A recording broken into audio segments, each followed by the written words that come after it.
அனைவருக்கும் வணக்கம்.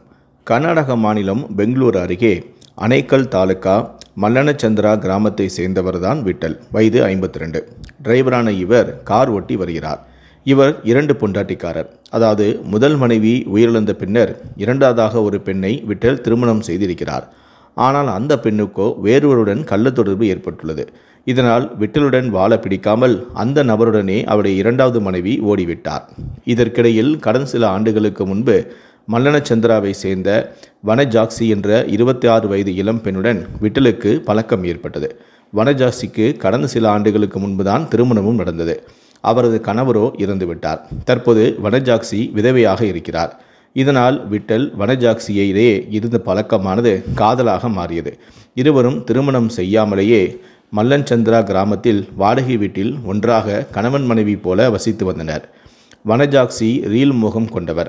அடிக்கடி ரீல்ஸ் வீடியோ எடுத்து சமூக வலைத்தளங்களில் வெளியிட்டு வந்தார். தந்தை வயதான தனது காதலான விட்டலுடன் சேர்ந்து சில வீடியோக்களையும் வனஜாக்சி வெளியிட்டிருந்தார். இதற்கிடையில் கடந்த மாதம் ஆகஸ்ட் 30ஆம் தேதி பன்னரஹட்டாவிலிருந்து பசவனபுராவை நோக்கி ஒரு நபருடன் வனஜாக்சி காரில் வந்திருக்கிறார். இதை பற்றிய தகவல் விட்டலுக்கும் கிடைத்துள்ளது. உடனே வனஜாக்சி சென்ற காரை தன்னுடைய காரில் அவர் பின்தொடர்ந்து சென்றிருக்கிறார். உளிமாவு போலீஸ் எல்லைக்கு உட்பட்ட கொம்பதேவனஹள்ளி பகுதியில் வனஜாக்சி சென்ற காரை விட்டல் தடுத்து நிறுத்தினார். பின்னர் அந்த நபருடன் எதற்காக செல்கிறாய் என்று கேட்டு வனஜாக்சியுடன் விட்டல் சண்டை போட்டதாக தெரிகிறது. அவர்களுக்குள் வாக்குவாதமும் உண்டானது. உடனே ஆத்திரமடைந்த விட்டல் தன்னுடைய காரில் கேனில் இருந்த பெட்ரோலை எடுத்து வந்து வனஜாக்சி இருந்த கார் மீது ஊற்றி தீ வைக்க முயன்றார். உடனே வனஜாக்சியும் அவரது நண்பரும் காரிலிருந்து இறங்கி தப்பி ஓடினர். ஆனாலும் அவர்களை விடாமல் விட்டல் விரட்டி சென்றார். பின்னர் வனஜாக்சியை மடக்கி பிடித்த விட்டல் நடு ரோட்டில் வைத்து அவர் மீது பெட்ரோலையும் ஊற்றினார். மேலும் சிகரெட் புகைக்க பயன்படுத்தும் லைட்டர் மூலமாக வனஜாக்சியின் உடலில் அவர் தீ வைத்தார். இதனால் அவர் நடு ரோட்டிலேயே உடலில் தீ பிடித்து உயிருக்கு போராடினார். பின்னர் அங்கிருந்து விட்டல் காரை எடுத்துக்கொண்டு சென்று விட்டார். வனஜாக்சி உடலில் பிடித்த தீயை அவரது நண்பர் உட்பட அங்கிருந்தவர்கள் அணைத்தார்கள். பலத்த தீக்காயம் அடைந்து உயிருக்கு போராடிய வனஜாக்சி விக்டோரியா ஆஸ்பத்திரியில் அனுமதிக்கப்பட்டார். அங்கு அவருக்கு தீவிரமான சிகிச்சையும் அளிக்கப்பட்டது.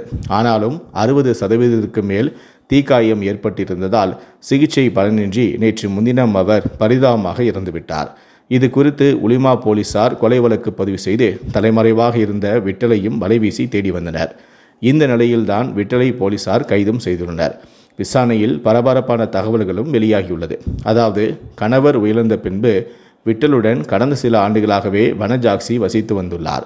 கடந்த சில மாதங்களாக அவருக்கும் வேறு ஒரு நபருக்கும் இடையே தொடர்பு ஏற்பட்டுள்ளது. இதனால் விட்டலுடன் பேசி பழகுவதை வனஜாக்சி தவிர்த்து வந்துள்ளார்.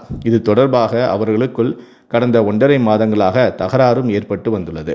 அந்த நபருடன் நட்பாக தான் பழகுவதாக வனஜாக்சி தெரிவித்தும் உள்ளார். இதனை ஏற்க விட்டல் மறுத்துள்ளார். மாறாக கடந்த 30ஆம் தேதி அந்த நபருடன் வனஜாக்சி காரில் செல்வதைக் கண்டு ஆத்திரமடைந்த விட்டல் நடு ரோட்டிலேயே வனஜாக்சியை உயிருடன் எரித்து கொண்டது தெரியவந்தது. கைதான விட்டலிடம் போலீசார் தொடர்ந்து விசாரணை நடத்தி வருகிறார்கள். மேற்கண்ட தகவலை சட்டம் ஒழுங்கு கூடுதல் போலீஸ் கமிஷனரான ரமேஷ் நேற்று நிபுணரிடம் அளித்த பேட்டியின் போது தெரிவித்தார்.